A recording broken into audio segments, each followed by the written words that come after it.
حضور بات ہوئی ہے کسی مسلمان کو گالی دینے کے تعلق سے، اور لعنت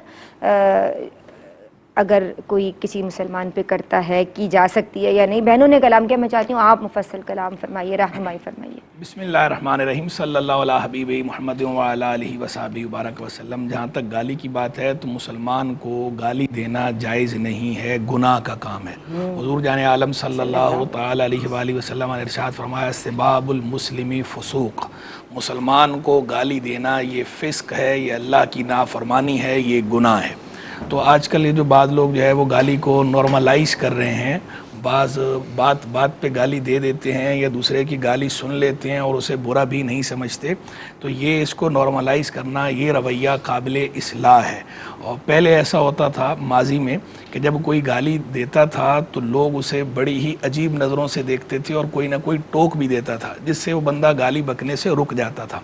ابھی ہمارے دیکھنے میں یہ آ رہا ہے کہ اس گالی کو نارملائز کرنے کی کوشش کی جا رہی ہے، بات پہ گالی اگلا بک دیتا ہے، اور جو موجودین ہوتے ہیں ان میں سے نہ تو کوئی اس کو متنبع کرتا ہے، نہ کوئی توجہ دلاتا ہے، نہ کوئی دل میں برا سمجھتا ہے۔ تو اگر کوئی دل میں بھی برا نہیں سمجھے گا، زبان سے بھی نہیں روک رہا، دل میں بھی برا نہیں سمجھ رہا، تو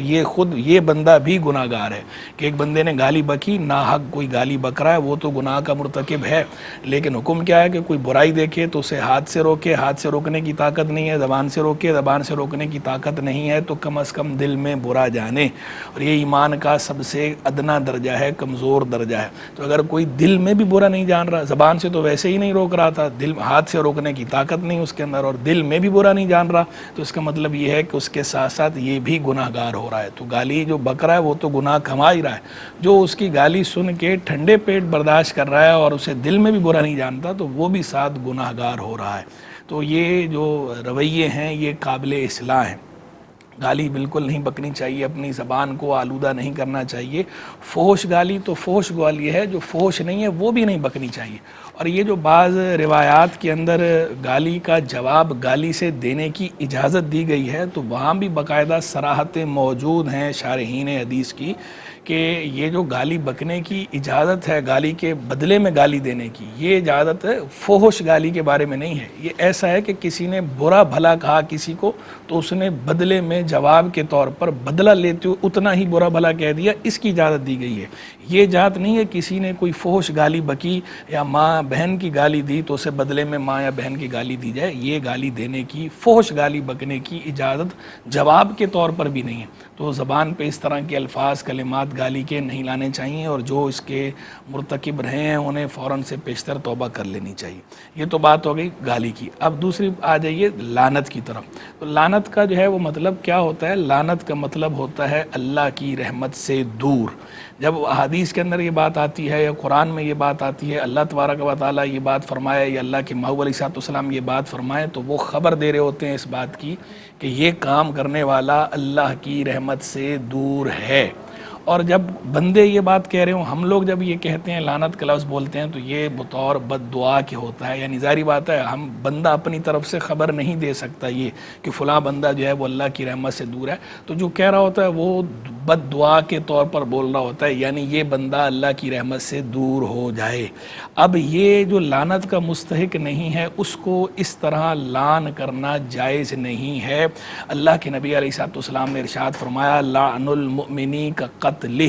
ایمان والے کو لعنت کرنا اسے قتل کرنے کی طرح ہے، کہ جیسے کسی کو قتل کرنا گناہ ہے کسی مسلمان کو اور کبیرہ گناہ ہے، تو اسی طرح کسی مسلمان کو بے سبب جبکہ وہ لعنت کا مستحق نہیں ہے اس پہ لعنت کرنا یہ بھی گناہ ہے اور کبیرہ گناہ ہے۔ تو اس کی حساسیت کو بھی سمجھنا چاہیے اور زبان سے لعن تان کے الفاظ ادا نہیں کرنے چاہیے۔ باقی رہ گئی یہ بات کہ جو لعنت کے کلمات قرآن مجید فرقان حمید میں آئے ہیں یا حدیث کے اندر آئے ہیں، وہ کلمات بیان ہوئے ہیں ہماری کردار سازی کے لیے، شخصیت سازی کے لیے بات بیان فرمائی گئی ہے کہ یہ کام نہیں کرنے، جو یہ کام کرتا ہے وہ اللہ کی رحمت سے دور ہے، اس پہ لعنت ہے، یعنی وہ اللہ کی رحمت سے دور ہے۔ تو وہ یہ بتایا جا رہا ہے، نہ کہ یہ لائسنس دیا جا رہا ہے کہ آپ بھی ایسا کہنا شروع ہو جائیں۔ پھر بھی اگر کوئی اس طرح لعنت کے الفاظ کہتا ہے تو کسی متعین مشخص مسلمان کے لیے لعنت کے کلمات بولنا جائز نہیں ہے۔ عمومی طور پر کسی وصف کے بارے میں لعنت کا کلمہ بولا جا سکتا ہے، جیسے قرآن میں آیا کہ جھوٹوں پر اللہ کی لعنت، ظالموں پر اللہ کی لعنت، تو یہ عمومی بات تو کی جا سکتی ہے کہ جھوٹ بولنے پر بندہ کہے کہ جناب جھوٹوں پر اللہ کی لعنت ہے، یہ ٹھیک ہے، قرآن کے اندر بیان ہوا ہے،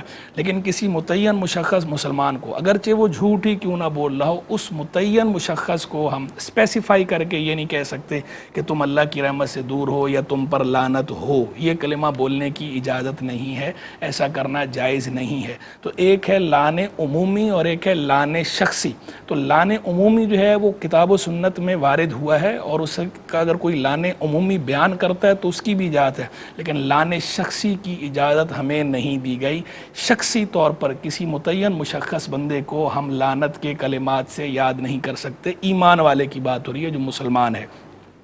جو کافر ہے تو کافر تو ویسے ہی جو ہے وہ اللہ کی رحمت سے دور ہوتا ہے، لیکن کافر کو بھی بلا وجہ لعنت کے کلمات کہنے نہیں چاہیے، ایسی بات سے بچنا چاہیے کہ جس سے جو ہے فتنہ یا فساد پیدا ہو، بلکہ تالیف قلب کرنی چاہیے، کافر کو بھی ایمان کی طرف، اسلام کی طرف مائل کرنا چاہیے، حسن اخلاق سے پیش آنا چاہیے، تاکہ حسن اخلاق سے متاثر ہو کر وہ حلقہ بگوش اسلام ہو جائے۔ سبحان اللہ۔